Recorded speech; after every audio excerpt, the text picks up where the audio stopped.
Miguel Sunya!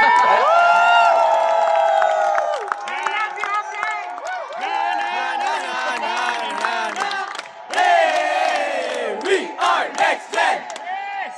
Okay guys, tapusin na natin na mabilis ito. Okay lang ba? Gather na natin sarili natin dito. Maupo tayo. Pwede na maupo yung mga nasa harapan para yung mga nasa likod makaano.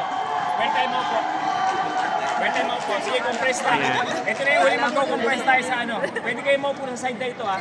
Para yung mga nasa likod makaano. Dali, settle down. Para natin sa ano tayo. Quick lang tayo. Quick. Kasi gusto ko ma-emphasize talaga yung gusto ko sabihin sa inyo. Na-excite ba kayo sa events natin? Yes! I'm very sure yung excitement natural yan pag umattend tayo ng convention. Tama ba? Tama! Of course, yung learnings nandyan din. Alam ko, marami rin kayo ni notes as well. Nakita nyo yung maraming stories, right? So, hindi na ako magkikwento about that. Alam ko, punong-puno na rin tayo ng learnings. Ang gusto ko lang lagi mangyari every time na attend tayo ng event is yung merong transformation na maganap sa atin. Right?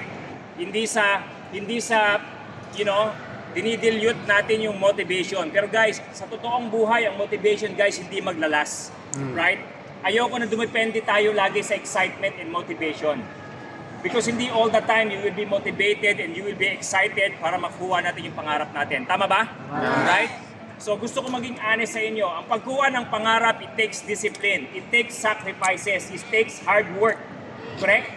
So, ito yung mga bagay that most people outside ayaw nilang ma-encounter o ayaw nilang i-embrace. Right? I will be lying to you guys kapag sinabi lang namin sa inyo, pumataw na tayo kasi excited na tayo. Gusto namin magkaroon kayo ng totoong learnings. Walang nakakatawid between sa results na meron sila right now, kondisyon na meron sila ngayon, sa results na gusto nila makuha without really embracing the process. Okay ba yun? Right? Ang gusto ko sana, isa sa mga motivations natin paglabas dito, yung magkaroon ka ng transformation. Alam ko marami sa inyo, inip na inip ka na sa results eh. Yes or no? Yes! Hindi mo nga ako yun kung ikaw yun. Kung alam ko gusto nyo yung nakikita yung mga results na nakikita nyo sa stage. Right? Okay yun. Pero more than that, gusto ko na makita natin ano ba yung in-embrace nito mga taong may resulta. At yun din yung i-embrace ko para once and for all matapos na tong journey na ito ng progress. Make sense? Kasi if you would ask yung mga uplines, guys, gusto namin kayo itawid doon. But I'll be honest with you, hindi namin kayo kayang itawid ng kami lang yung naniniwala sa inyo. Kailangan naniniwala ka din sa sarili mo. Right? Sa dami ng stories na narinig natin, dapat solid na sa isip mo na hindi reason yung background mo para hindi ka maging successful. Baka marami sa inyo rito, hindi pa kayo naniniwala sa sarili nyo. Guys, yung paniniwala sa sarili, that is the first step. Right? That is the first step. Maniwala ang 1,000 tao sa iyo. Pag hindi ka naniniwala sa sarili mo, walang resultang mangyayari. Tama. Right? So, I'm begging you guys, you have to believe sa sarili natin. Ang gusto kong unang sabihin sa inyo is maging courageous tayo sa buhay. Okay ba yon? Yes! Right? Okay lang ba? Gusto ko mas tumibay na kayo paglabas nyo dito sa convention. Yung mga insecurities natin, yung mga iniisip natin sa kung ano yung sasabihin ng ibang tao. Tama. Yung opinion nila na nag-hinder sa atin, kaya ayaw mo mag-try, ayaw mo magbukang hindi magaling kasi nagsisimula ka. Ayaw mo marinig yung opinion ng iba. Right? Guys, eto yan. Lahat tayo kailangan natin magsimula ng hindi marunong. Lahat tayo kailangan natin i-embrace yung magmukha tayong hindi magaling. Tama? Okay lang magkamali, guys. Ang importante, nag-grow tayo. Tama. Yun ang importante, correct? Guys, punong-puno na yung mundo natin ng maraming tao na pinipili na lang na talikuran yung pangarap para lang hindi nila ma-embrace yung proseso ng success. Nakakalungkot. Tama? Gusto ko na maramdaman nyo yan na hindi kayo makatulog sa gabi. Yung pangarap ko ba, itatago ko habang buhay o this time ipaglalaban ko na talaga? Yes! Laban! Tama ba? Right? Yung story namin ni Joan, guys, that's not extraordinary. You guys heard our story many times. And the reason why it's so emotional, kami nila Upline Clark and the other Diamond Directions of Yusana, gusto namin na ma-experience nyo yung buhay na na-experience namin. And hindi namin kayo kayang dalhin doon. Kailangan meron kang decision na gawin. Tama. Tama ba? Tama. Ang dami nag-aantay sa atin, guys, yung pamilya natin, di ba? Yung tao na binigay sa atin ng Panginoon. Maging courageous tayo. Stop thinking about other people's opinion and simulan natin paglaban yung pangarap natin. Correct? Alam mo, yan ang pinakamalaking problema sa mundo natin. Yan na nag-i-stop sa karamihan ng mga tao, yung fear na ma-judge sila, yung fear kapag ayaw kong mag-invite, bakit? Baka ma-reject ako. Ayaw kong kausapin ito kasi baka mamaya kung ano yung perspective niya sa akin. Tama ba? Right? Naiintindihan ko na lahat tayo dumaan doon. Pero my hope na hindi habang buhay mag-stay tayo doon. Hindi natin magagamit yung learnings eh. Lahat ng ito, hindi natin magagamit ito eh. Ang unang-una, kailangan we step outside the comfort zone kasi embrace natin yung fear na yan eh. Embrace natin yung process. Okay ba yon? Yeah. Right? Salamat sa mga uplines guys.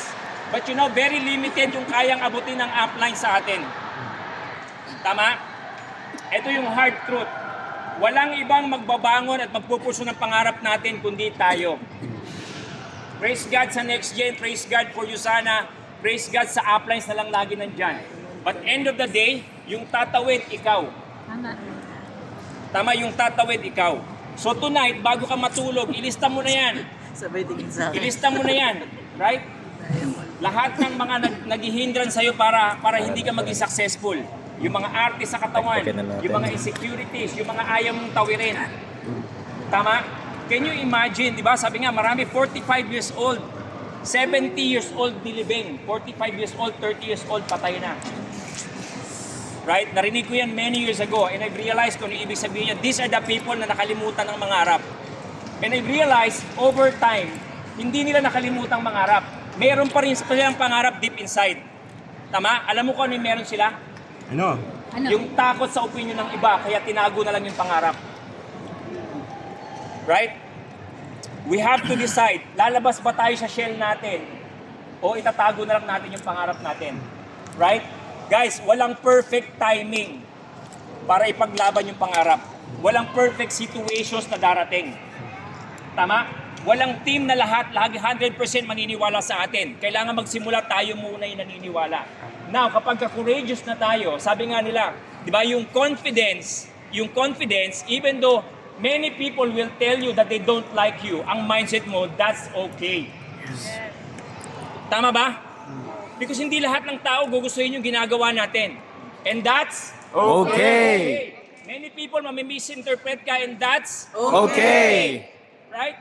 Many times, di ba, magiging awkward kasi hindi mo na perfect yung presentations o maybe the way kung paano ka nag-close o paano ka nag-share, hindi perfect.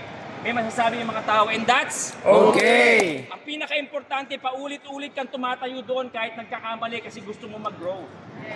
Tama? Yun yung success, guys. We have to embrace that. Yan ang gusto ko sanang i-emphasize sa atin. Kasi imagine mo, if you're gonna look at the life ng mga tao na nag-lead sa atin dito, guys, alam ko gusto naman natin yan. Right? Lagi natin sinasabi, money is not the most important thing. Totoo yun. Pero alam din natin na sobrang importante niya, pag hindi natin na nasikaso, maraming aspeto ng buhay na apektuhan, loved ones ay nahihirapan. Tama. Tatrabahuhin na lang natin eh. Tama ba? E di trabahuhin na natin ang tama. Lumalaban na tayo, yes or no? Yes. E di todo na natin, tama ba? Tama. Naniniwala na tayo, yes or no? Yes. E di 100% na yung paniniwala sa sarili. Tama ba? Tonight, huwag tayo matulog, ilista mo yan. Right? I just want to remind you kung ano yung identity na meron tayo, guys. Dalawa lang yan. Dalawa lang yan. Yung identity na makakatulong sa'yo para maging successful ka, o yung identity na pinaniniwalaan ng most people that you're not gonna amount to anything, hindi malaki yung ma-achieve mo, tama, hindi ka magaling. Kung paulit-ulit mo sinasabi yan, yung words mo that would hypnotize yung sarili mo, and yan na magiging buhay mo. Naiintindihan ko, marami dito, yung kumpiyansa, binibuild pa. Alam ko sa background natin, wala tayong masyadong maraming credentials. It is what it is. Tama? Pero we could start building credentials, yes or no? Yes. We could start now. Right? Yan sana yung yan yung plead namin sa inyo. Some of you nakikita ko you've been doing yung sana for few years already. Yung first 5 years ko walang results. Pero guys, hindi nyo kailangan magsayang ng 5 years. Kaya nga kami nandito eh. Sharing our testimony. I hope sa event na ito medyo mas lumiwanag yung isip natin sa negosyo. Mas naintindihan natin of what this business can provide. Tama ba? Alam mo the reason why we're still here after 20 years? Of course, hindi yung buong 15 years na yon sa Usana na talagang 100% na ganito yung energy namin. Siyempre, tao kami, minsan nawawala ka din eh. Tama ba? Nagre-recalibrate ka rin. But you know why I'm still here? Kasi hanggang ngayon naniniwala ko, Yusana is still one of the best opportunity na pwedeng gawin ng mga Pilipino para mabago yung buhay na meron sila. Yes. Tama ba? Kailangan mo maging successful, guys. Marami pa tayong kakain eh. Tama ba? Okay ba yon? Yes. Simula ngayon, simula ngayon, don't be too hard on yourself. Okay lang ba yon? Yes. Palitan mo na yung mga negative words na mga positive words. Okay lang ba yon? Yes. Instead of hindi ka capable, instead na hindi mo kaya, right? Palitan mo ng kaya mo. Kaya ko. Right? Palitan mo na you are created in God's image. Tama ba? Agree. Right? Lahat mayroong biyaya sa atin, may gift Kailangan natin gamitin. Right? Guys, kung gusto natin ng, sabi nga, if you want to have a great life, right? We have to have a meaningful life. Pero yung meaningful life, para magkaroon tayo noon, we have to have a meaningful work. And that is Yusana. Yes. Work is part ng buhay. Walang masaya na hindi nag-work. Tama. Yung mga maluluwang ang schedule, right? Laging malungkot yan, maniwala ka sa akin. Tama. Right? Yung mga taong really joyful and happy, these are the people that are productive. Tama? If they are just scrolling, lying down, masyadong maluwang ang schedule, walang excitement sa buhay, walang joy. We don't want that. Hindi mahaba yung buhay natin sa mundo na ito. Lahat ng pinaghihirapan natin, may iwan din yan dito. Then bakit pa natin ito gagawin? To really leave a legacy. Make sense? Yun eh. We don't know how many years yung ibibigay sa atin ng Panginoon sa Yusana eh. Tama ba? O sa buhay eh. Then make the most out of it. Okay lang ba yun? Yes. Okay lang? Right? Second, ownership. Simula ngayon, di ba? I wanna talk to you guys as leaders kahit pinakabago ka sa Yusana. Nandyan ang uplines natin pero yung ownership importante sa paglago ng negosyo. Huwag mo isaalang-alang yung business mo na nakadepende kay upline. Yung tipong ang mindset, ako mag-gold ako pag tinulungan ako ni upline. Dapat ang mindset mo ganito, kahit hindi ka supportahan ni upline, hindi ka lang mag-gold, magda-diamond ka pa. Yeah. Tama ba? Tas ownership. Kung piling mo kulang standard ni upline, ikaw ang magtaas ng standard para yun ang standard ng buong organizations mo. Yes or no? Yes. Right? Kung ano yung kayang ibigay ni upline, kung ano yung nakikita mong kulang, ikaw ang magpuno. Kasi sa'yo pababa. Guys, ang model, ikaw pa din. So yan sana yung gusto kong emphasize. Be courageous. Kasi kung hindi ikaw ang magiging malakas ang loob, sino pa? Right? Alam mo ha, hindi lang associates natin na nagmo-model sa atin. Yung mga anak natin, i-model din tayo. Gusto natin mag-exit sa mundo na ito. Dapat pwede natin sabihin ng Lord sa atin, job well done. Tama? Alam mo yung fear or yung faith that God could use you in this platform. Every time ako, my belief, every time na natatakot tayo, you don't want to step outside your comfort zone. You're not stepping in dun sa faith sa kung paano ka create ng Panginoon. Tama? So you choose daily. It's either you have faith or matakot tayo. But guys, habang buhay natin gagawin yan, we don't want to live our life like that. Tama ba? Tama. So I hope medyo tumago sa puso natin yan. Yun ang gusto kong i-emphasize. Because we can attend hundreds of Asia Pacific Convention. Pero walang mababago sa buhay natin kung hindi tayo magdi-decide na may mabago sa buhay natin.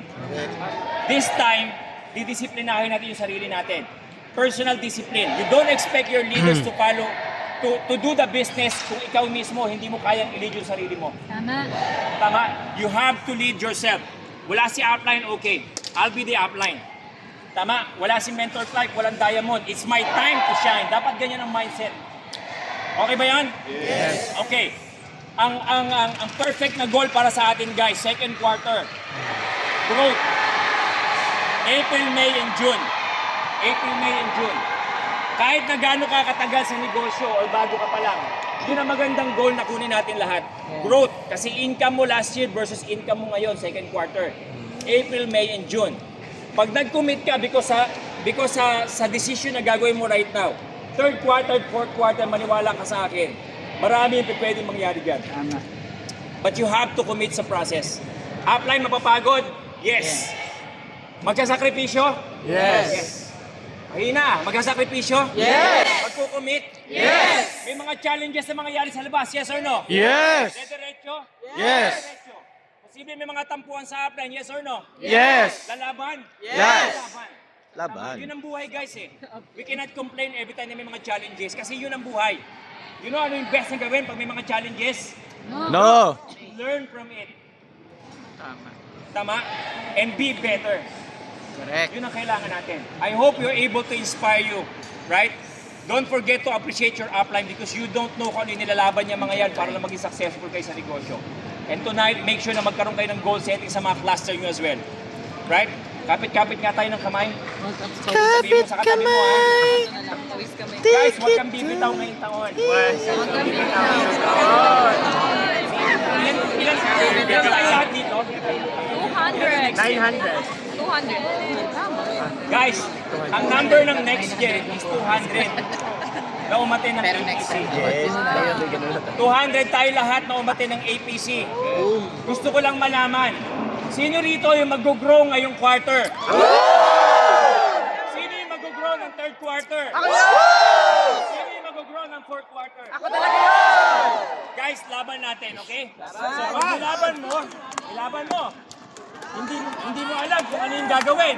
Aralin mo lang ulit. Tama. Laban mo ulit. Tama ba? Until matutunan natin. Okay? So guys ha, dapat next year may pinakamaraming growth. Yes! So yun lang guys, I hope you're able to inspire you guys. Thank you. Okay, we love you, Internet. 1, 2, 3. We love you, Mentor Nat!